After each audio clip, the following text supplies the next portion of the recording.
The new year began with a devastating series of aviation accidents that left many questioning air traffic control, pilot procedures, and aircraft safety measures. Two major crashes occurred within days of each other: a catastrophic mid-air collision involving a passenger jet and a military Black Hawk helicopter over Washington, D.C., and the tragic crash of an air ambulance just moments after takeoff. Let's take a closer look at the sequence of events that led to these disasters.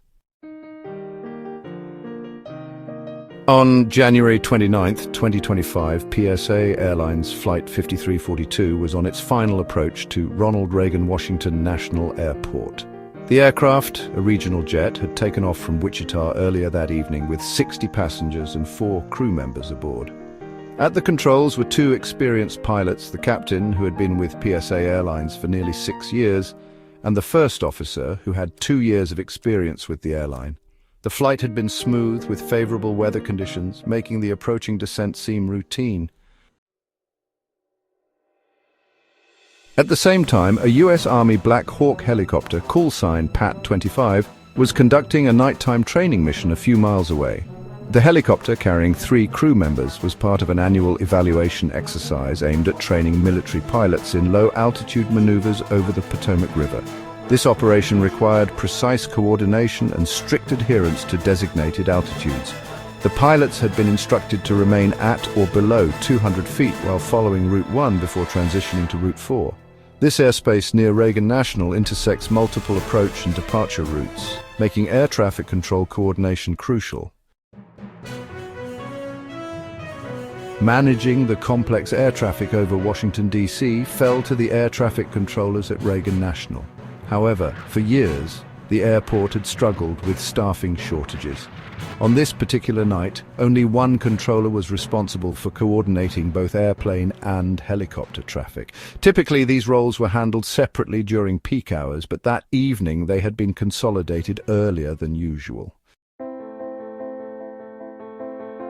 The air traffic controller cleared Flight 5342 to land on runway 1, but soon reassigned it to runway 33. Requiring the pilots to execute a sidestep maneuver to align with the shorter runway.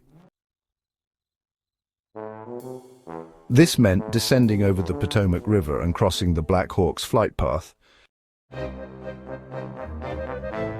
Meanwhile, the Black Hawk crew, following the river, was asked by the controller if they had visual contact with the approaching jet. The helicopter pilots confirmed that they had the plane in sight and requested visual separation, meaning they would maintain a safe distance. The controller approved this request. As Flight 5342 began its landing sequence, making a slight right turn before a final left turn to align with runway 33, the situation became more complicated. The National Transportation Safety Board, or NTSB, is still investigating, but several factors likely contributed to the misidentification of aircraft positions. The Black Hawk pilots were likely wearing night vision goggles, which improve low-light visibility but restrict peripheral vision and make depth perception more difficult. Additionally, the city lights in the background may have blended with the aircraft's landing lights, making it harder to distinguish. From the Black Hawk's side angle, the landing lights were less visible. As the two aircraft closed in on each other, the conflict alert warning activated in the control tower. The controller asked the helicopter crew to confirm whether they still had a visual on the approaching jet. Unfortunately, it was too late. Flight 5342 now in a steep left turn for landing, and the Black Hawk, which had strayed nearly half a mile off its planned route and climbed above its assigned altitude, were on a collision course. The cockpit crew received a traffic advisory warning, an automated alert triggered at low altitudes. In this case, the warning blared, "Traffic, traffic." However, the crew had mere seconds to react. At 8:48 p.m., the passenger jet and the Black Hawk collided mid-air. The impact shattered the helicopter, sending flaming debris into the Potomac River.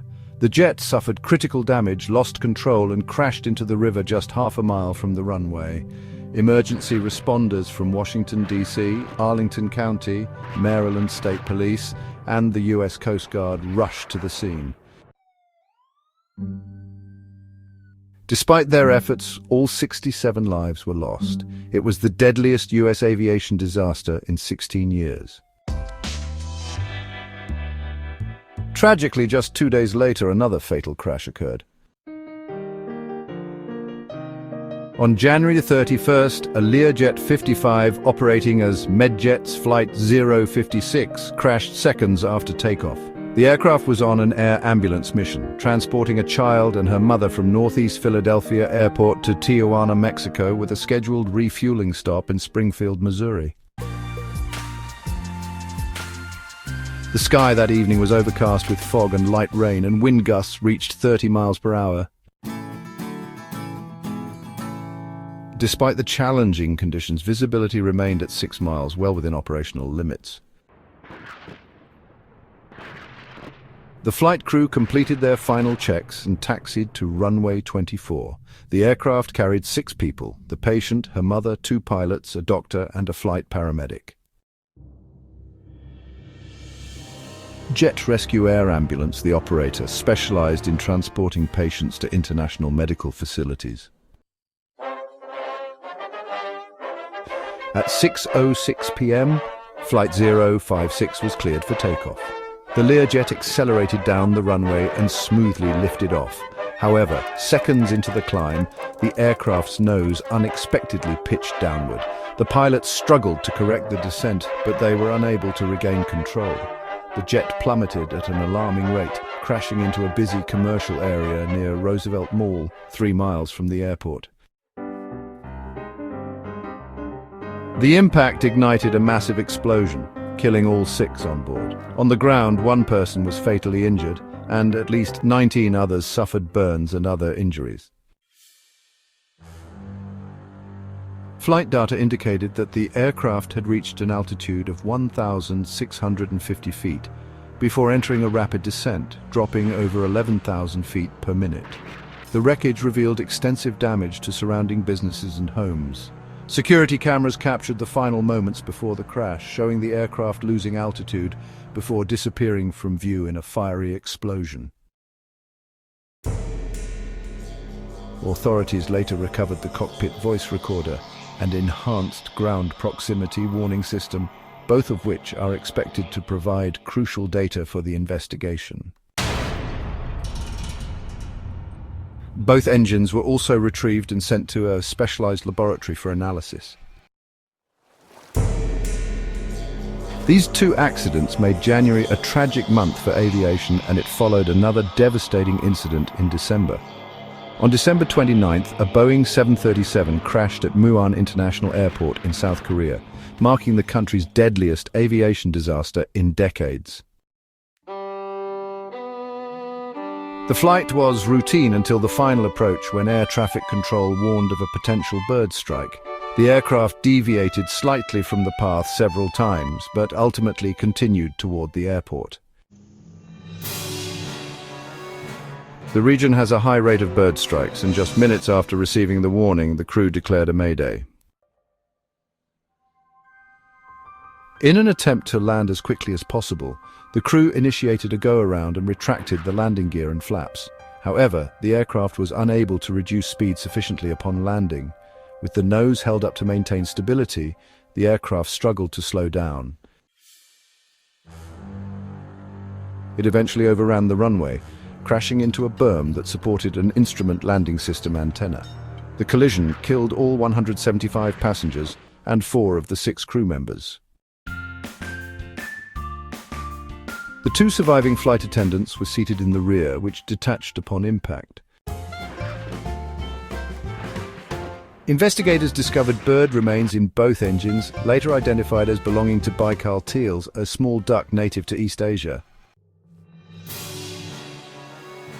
The exact sequence of failures, whether mechanical or procedural, that led to the crash is still under review. The first months of the year have demonstrated how critical aviation safety remains. Whether due to air traffic control, miscommunication, pilot error, or unexpected mechanical failures, these tragic accidents highlight the importance of continued improvements in aviation procedures, technology, and training to prevent future disasters.